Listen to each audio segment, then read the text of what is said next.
ನೆನಪುಗಳ ಮಾತು ಮಧುರ ಟ್ರಯಲ್ ನೋಡ್ಕೊಂಡು ಬಂದಿದ್ದೀರಾ ಈಗ. ಈ ಪಿಕ್ಚರ್ ಬಗ್ಗೆ ನಿಮ್ಮ ಅಭಿಪ್ರಾಯ ಏನು ಅಂತ ಸ್ವಲ್ಪ ತಿಳಿಸಿ.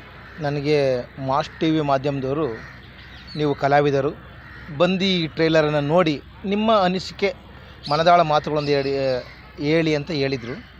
ನಾನು ಈಗಾಗಲೇ ಥಿಯೇಟ್ರಿಗೆ ಹೋಗಿ ನೋಡಿದೆ ಈ ಒಂದು ಟ್ರೇಸರ್ನ, ನೆನಪುಗಳ ಮಾತು ಮೊದಲನ ಸವೆನ್ ರಾಜು ಅಫ್ಜಲ್ ಅವರು ಒಂದು ಚಿತ್ರೀಕರಣ ಡಿಫ್ರೆಂಟಾಗಿ ಮಾಡಿದ್ದಾರೆ. ಏನಪ್ಪ ಅಂದರೆ ಸಸ್ಪೆನ್ಸ್ ಆಫ್ ಸೆಂಟೆನ್ಸ್, ಅಂದರೆ ಇದು ಚಿತ್ರ ನೋಡಿದ ಮೇಲೆ ಅರ್ಥ ಮಾಡ್ಕೊಳ್ಳೋಕ್ಕಾಗೋದು. ಇಲ್ಲಿ ಪೊಲೀಸ್ ಇರ್ತಾನೆ, ಅಲ್ಲಿ ಕೊಲೆ ಆಯಿತು ಅಂತಾರೆ, ಸ್ವಲ್ಪ ಮೊದಲು ತೋರಿಸಿದ್ದಾರೆ ಆಯಿತಾ. ಯುವಕರಿಗಂತೂ ಇದ್ರ ಬಗ್ಗೆ, ಈ ಟ್ರ್ಯಾಜಿಡಿ ಬಗ್ಗೆ ಭಾಳ ಆಸಕ್ತಿಯಿಂದ ನೋಡ್ಬೋದು. ಮತ್ತೊಂದೇನಪ್ಪ ಅಂದರೆ ಈ ಮದ್ಯಪ್ರಿಯರಿಗೂ ಇದು ಭಾಳ ಅನುಕೂಲವನ್ನು, ಮದ್ಯಪ್ರಿಯರಿಗೆ ಭಾಳ ಖುಷಿಯಾಗುತ್ತೆ. ಹಾಗೆ ಡಿಫ್ರೆಂಟ್ಸ್ ಹ್ಯಾಂಗಲಲ್ಲಿ ಡಿಫ್ರೆಂಟ್ ಕ್ಲೈಮ್ಯಾಕ್ಸಲ್ಲಿ ಇದನ್ನು ಮಾಡಿದ್ದಾರೆ. ಸೊ ಇದನ್ನು ಒಂಥರ ಕ್ಯೂರಿಯಾಸಿಟಿ, ಏನೋ ಇದೆ ಇದು ಒಳಗಡೆ, ಏನೋ ಇದೆ ಅಂತ ಯಾವುದೋ ಒಂದು ಸಂದೇಶ ಇಟ್ಕೊಂಡು ನಮ್ಮ ಸವೆನ್ ರಾಜು, ಯಾಕೆಂದರೆ ಮೊದಲೇ ಅವರು ಕರ್ನಾಟಕದ ಕೆಂಪು ದೀಪ ಅಂತ ಹೇಳ್ಬೋದೇನೋ ಅವ್ರನ್ನ. ಯಾಕೆ ಕೆಂಪು ಬಿಳಿ ಬಿಟ್ಟರೆ ಅವರ ಬಣ್ಣಗಳು, ಕಾರ್ ಇರ್ಬೋದು, ಮನೆ ಇರ್ಬೋದು, ಅವ್ರ ವಸ್ತ್ರಗಳಿರ್ಬೋದು, ಏನಿದ್ರೆ ಒಂದು ಕೆಂಪು ವೈಟ್ ಇವೆರಡೇ ಇರುತ್ತೆ. ಊಟ ಮಾಡೋ ಸ್ಪೂನ್ ಇರ್ಬೋದು, ಪ್ಲೇಟ್ಸ್ ಇರ್ಬೋದು, ಅವ್ರ ಮಲಗೋ ಮಂಚಗಳು, ಕಾಟುಗಳು, ಟೀಪಾಯಿಗಳು, ಚೇರ್ಗಳು ಇರ್ಬೋದು. ಅವ್ರನ್ನ ಟ್ರೆಂಡು, ಅವ್ರಿಗೆ ಒಂದು ಕೆಂಪು ವರ್ಣದ ಮನುಷ್ಯನೂ ಅವ್ರಿಗೇನು ತಪ್ಪೇನಾಗಲ್ಲ.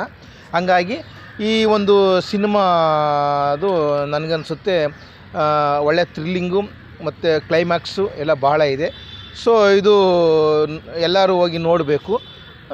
ಇದ್ರ ಬಗ್ಗೆ ಏನೋ ಒಂದು ಹೊಸ ಕಥೆಯನ್ನು ಮಾಡಿದ್ದಾರೆ. ಸಿನಿಮಾ ನೋಡಿದ ಮೇಲೆ ಗೊತ್ತಾಗುತ್ತೆ, ಅಲ್ಲಿವರೆಗೂ ಏನು ಗೊತ್ತಾಗಲ್ಲ.